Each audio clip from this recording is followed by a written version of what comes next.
सृष्टि खंड भगवान श्री नारायण की महिमा, युगों का परिचय, प्रलय के जल में मार्कंडेय जी को भगवान के दर्शन तथा भगवान की नाभि से कमल की उत्पत्ति।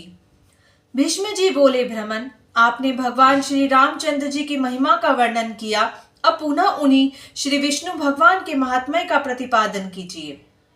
उनकी नाभि से वह सुवर्णमय कमल कैसे उत्पन्न हुआ, प्राचीन काल में वैष्णवी सृष्टि कमल के भीतर कैसे हुई, धर्मात्मन में श्रद्धा पूर्वक सुनने के लिए बैठा हूं, अतः आप मुझे भगवान नारायण का यश अवश्य सुनाइए। पुलस्त्य जी ने कहा, गुरुश्रेष्ठ, तुम उत्तम कुल में उत्पन्न हुए हो, अतः तुम्हारे हृदय में जो भगवान श्री नारायण के सुयश को सुनने की उत्कंठा हुई है, यह उचित ही है।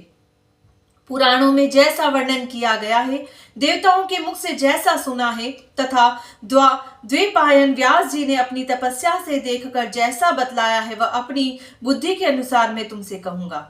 यह विश्व परम पुरुष श्री नारायण का स्वरूप है। इसे मेरे पिता ब्रह्मा जी भी ठीक ठीक नहीं जानते, फिर दूसरा कौन जान सकता है।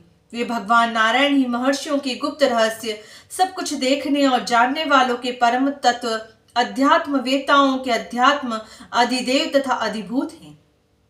वे ही परमर्श परम श्रीयों के परब्रह्म हैं। वेदों में प्रतिपादित यज्ञ उन्हीं का स्वरूप है। विद्वान पुरुष उन्हीं को तप मानते हैं, जो कर्ता कारक मन बुद्धि क्षेत्रज्ञ प्रणव पुरुष, शासन करने वाले और अद्वितीय समझे जाते हैं, जो 5 प्रकार के प्राण, अपान, व्यान, उदान और समान, ध्रुव एवं अक्षर तत्व हैं। वे ही परमात्मा नाना प्रकार के भावों द्वारा प्रतिपादित होते हैं। वे ही परब्रह्म हैं तथा वे ही भगवान सबकी सृष्टि और संहार करते हैं। उन्हीं आदि पुरुष का हम लोग यजन करते हैं। जितनी कथाएं हैं, जो श्रुतियां हैं, जिसे धर्म कहते हैं, जो धर्मपरायण पुरुष हैं और जो विश्व तथा विश्व के स्वामी हैं, वे सब भगवान नारायण के ही स्वरूप माने गए हैं। जो सत्य है, जो मिथ्या है, जो आदि मध्य और अंत में है, जो सीमा रहित भविष्य है, जो कोई चर अचर प्राणी है, तथा इनके अतिरिक्त भी जो कुछ वस्तु है, वह सब पुरुषोत्तम नारायण ही है। कुरुनंदन 4000 दिव्य वर्षों का सतयुग कहा गया है। उसकी संध्या और संध्याश 800 वर्षों के माने गए हैं। इस युग में धर्म अपने चारों चरणों से मौजूद रहता है और अधर्म एक ही पैर से स्थित होता है। उस समय मनुष्य स्वधर्म परायण और शांत होते हैं। सतयुग में सत्य, पवित्रता और धर्म की वृद्धि होती है। श्रेष्ठ पुरुष जिसका आचरण करते हैं, वही कर्म उस समय सबके द्वारा किया और कराया जाता है। राजन, सतयुग में जन्मतः धार्मिक अथवा नीच कुल में उत्पन्न सभी मनुष्यों का ऐसा ही धर्मानुकूल बर्ताव होता है। त्रेता युग का मान 3000 दिव्य वर्ष बतलाया जाता है। उसकी दोनों संध्याएं 600 वर्ष की होती है। उस समय धर्म 3 चरणों से और अधर्म 2 पदों से स्थित रहता है। उस युग में सत्य एवं शौच का पालन तथा यज्ञ यागादि का अनुष्ठान होता है। त्रेता में चारों वर्णों के लोग केवल लोभ के कारण विकार को प्राप्त होते हैं। वर्ण धर्म में विकार आने से आश्रमों में भी दुर्लभता आ जाती है। यह त्रेता युग के देव निर्मित विचित्र गति है। द्वापर 2000 दिव्य वर्षों का होता है। इसके संध्याओं का मान 400 वर्ष का बताया जाता है। उस समय के प्राणी रजोगुण से अभिभूत होने के कारण अधिक अर्थ परायण, शठ, दूसरों की जीविका नाश करने वाले तथा शुद्र होते हैं। द्वापर में धर्म 2 चरणों से और अधर्म 3 पादों से स्थित रहता है। दोनों संध्याओं सहित कलयुग का मान 1200 दिव्य वर्ष है। यह क्रूरता का युग है। इसमें अधर्म अपने चारों पादों से और धर्म एक ही चरण से स्थित रहता है। उस समय मनुष्य कामी, तमोगुणी और नीच होते हैं। इस युग में प्राय कोई साधक, साधु और सत्यवादी नहीं होता। लोग नास्तिक होते हैं। ब्राह्मणों के प्रति उनकी भक्ति नहीं हुई। सब मनुष्य अहंकार के वशीभूत होते हैं। उनमें परस्पर प्रेम प्राय बहुत ही कम होता है। कलयुग में ब्राह्मणों के आचरण प्राय शूद्रों के से हो जाते हैं। आश्रमों का ढंग भी बिगड़ जाता है। जब युग का अंत होने का आता है, उस समय तो वर्णों के पहचानने में भी संदेह हो जाता है। कौन मनुष्य किस वर्ण का है, यह समझना कठिन हो जाता है। यह 12000 दिव्य वर्षों का समय एक चतुर्युग चौकड़ी कहलाता है। इस प्रकार के 1000 चतुर्युग बीतने पर ब्रह्मा का एक दिन होता है। इस प्रकार ब्रह्मा की भी आयु जब समाप्त हो जाती है, तब काल संपूर्ण प्राणियों के शरीर की आयु पूरी हुई जान जगत का संहार करने के लिए महाप्रलय आरंभ करता है। योग शक्ति संपन्न स्वरूप सर्वरूप भगवान नारायण सूर्य रूप होकर अपनी प्रचंड किरणों से समुद्रों को सोख लेते हैं। तदंतर श्री हरि बलवान वायु का रूप धारण कर सारे जगत को कपाते हुए प्राण, अपान और समान आदि के द्वारा आक्रमण करते हैं।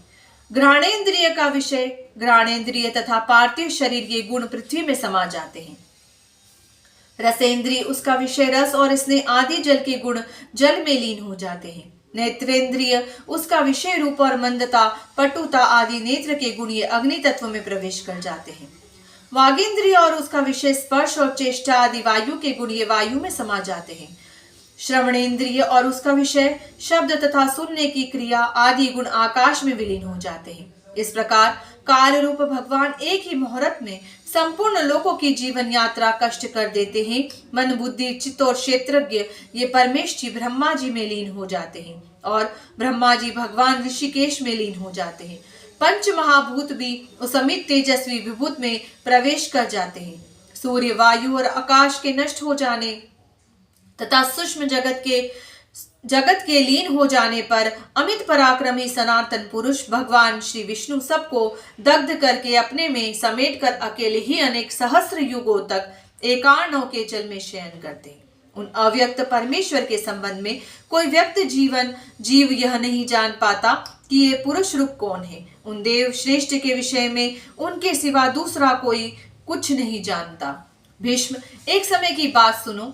महामुनि मार्कंडेय को एकार्णव के जल में शयन करने वाले भगवान कोहतुलवश अपने मुंह में लील गए।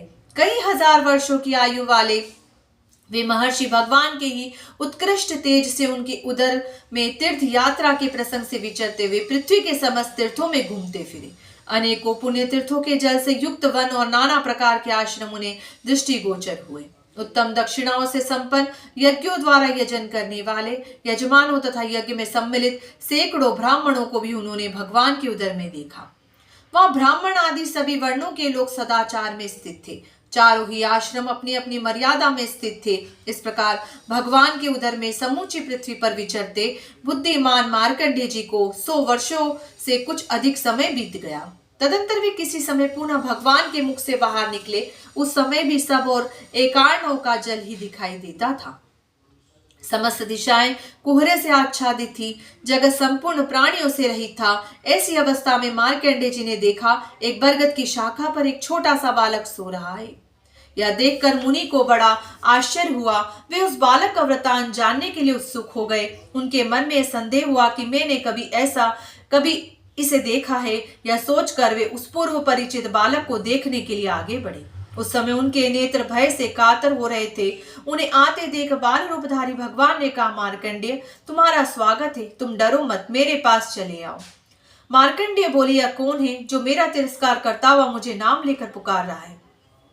भगवान ने कहा, बेटा, मैं तुम्हारा पितामह, आयु प्रदान करने वाला पुराण पुरुष हूँ। मेरे पास तुम क्यों नहीं आते? तुम्हारे पिता अंगिरस मुनि ने पूर्व काल में पुत्र की कामना से तीव्र तपस्या करके मेरी ही आराधना की थी। तब मैंने उन अमित तेजस्वी महर्षि को तुम्हारे जैसा तेजस्वी पुत्र होने का सच्चा वरदान दिया था। यह सुनकर महातपस्वी मार्कंडेय जी का हृदय प्रसन्नता से भर गया। उनके नेत्र आश्चर्य से खिल उठे। वे मस्तक पर अंजलि बांधे नाम गोत्र का उच्चारण करते हुए भक्ति पूर्वक भगवान को नमस्कार करने लगे और बोले, भगवान, मैं आपकी माया को यथारूप से जानना चाहता हूँ। इस एकार्णव के बीच आप बाल रूप धरकर कैसे सो रहे हैं?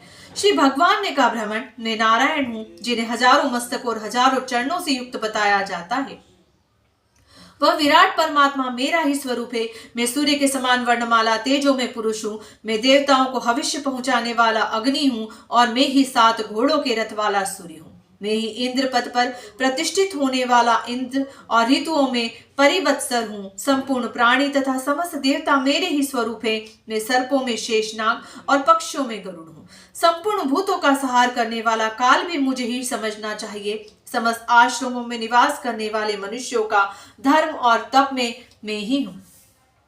मैं दयापरायण, धर्म और दूध से भरा हुआ महासागर हूँ तथा जो सत्य रूप से परम तत्व है वह भी मैं ही हूँ। एकमात्र मैं ही प्रजापति हूँ। मैं ही सांख्य, मैं ही योग और मैं ही परम पद हूँ।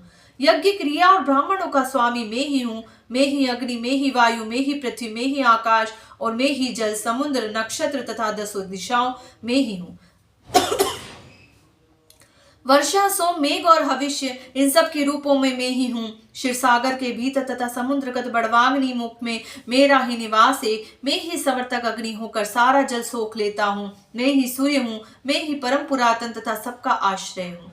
भविष्य में भी सर्वत्र मैं ही प्रकट होऊंगा तथा भावी संपूर्ण वस्तु की उत्पत्ति मुझसे ही होती है। विप्रवर, संसार में तुम जो कुछ देखते हो, जो कुछ सुनते हो, जो कुछ अनुभव करते हो,